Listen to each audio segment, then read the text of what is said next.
Hey everybody, it's Murgle, and today I'm gonna do my quick little guide on how I believe the most optimized way to level your characters is. It's not necessarily the fastest, right? But it's optimized because you're gonna need reputations to do world quests once you hit 110 anyways, so doing it in a hurry and then having to go back and do the quest really doesn't save you any time. So the way I do it, it ends up getting friendly with everybody as well as being 110. And personally, the zone I hate the most is Stormheim, and I end up doing that one last, and I only complete about 2/3 of it, I would say. But I'm still friendly, so it doesn't matter. And I'm going to show you how you should start your characters out, right? As you can see, I got a bunch of 103s. I know, I'll explain why they're 103, but I also have my 100s who all have their artifacts completed. Yes, I have a lot of monks and rogues and demon hunter. They all have all of their artifacts. Everybody's got their artifacts, and there's a reason for that, right? You have to log on your character for them to start accumulating rested XP. When I logged on these guys initially, they had no rested XP, and after I had logged on them and got their artifact, they started accumulating it. But I decided to do it on everybody because then I could have their artifacts ready, and as soon as I log on them, they're ready to level, as well as I park them inside of an inn. So I'll log on just Murloc Hunter here. He's a good example since he'll be the next character. And I park them in the inn in Azsuna right after you get everything set up and it sends you there. So I'm at the inn here in Azsuna, and as you can see, this is an inn because there's a innkeeper right here if he'll appear. Just gotta load him.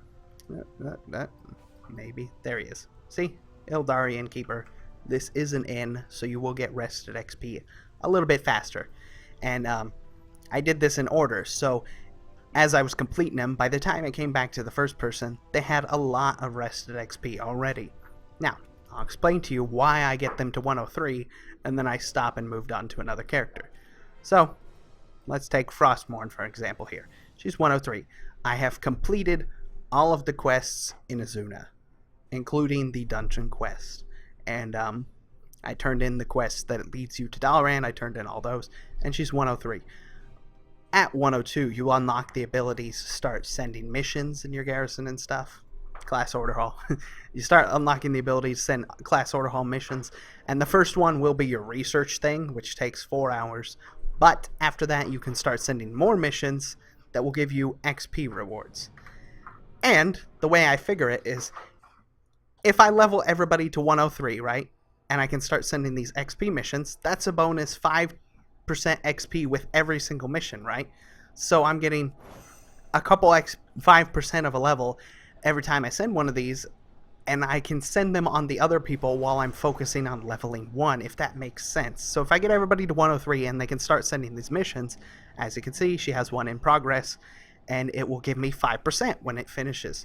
Well, if I keep sending these on everybody, that can save me, we're talking maybe an entire level across all my characters. Or 100% XP, if that makes sense. The way I'm trying to explain it is, it adds up really, really fast if I keep sending these missions on everybody while I'm leveling one character. So I can log off on this person while I'm leveling him, send the other missions on everybody else real quick, and then come back to leveling Frostmourne. I'm saving a whole lot of percent of XP because this is giving me a small but huge advantage at the same time.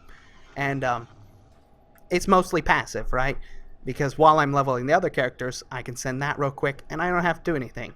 And then I just log out and move back to leveling whichever character that I intend to level.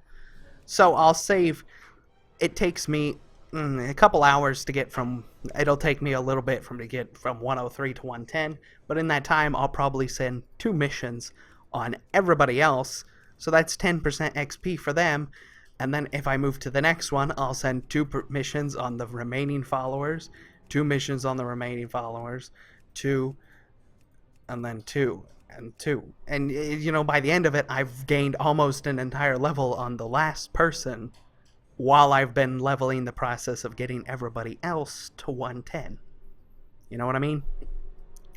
That's how I plan to do it. And again, this does get you to friendly with the Court of Ferrandis, the Dreamweavers, High Mountain, and the Valhalla. So you don't have to worry about going back and doing quests. You will be getting to friendly with everybody. My questing path is I do Azsuna, and then I do the Valshara, High Mountain, and then I come back and I do Stormheim 2/3 of the way. So that's what I'll be doing for the next like week and a half. I have to get Murgle some more gear. He's currently 824, I think, 824 item level, and my guild wants, before we start doing mythic raids, well, not mythic raids, but when we start doing raid progression, they wanted everybody to be 835. So I'm gonna have to do a few mythics in the time between now and the 23rd.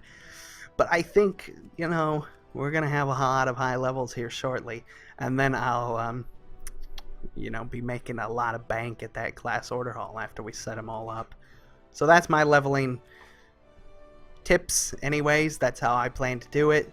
And as I was saying, get everybody to 103 so you can start sending those XP missions. You know, by the time you're done with this one, the missions on these guys probably are done, so you're going to be able to get a few more bonus XP on that. And you go down the path and then up the path and then down it. So yeah, it's a weird way to explain it, but you will save a lot of time with all those 5% XP missions adding up over time. So I hope this was helpful. Thank you all for watching, and I will see you again soon. Bye bye.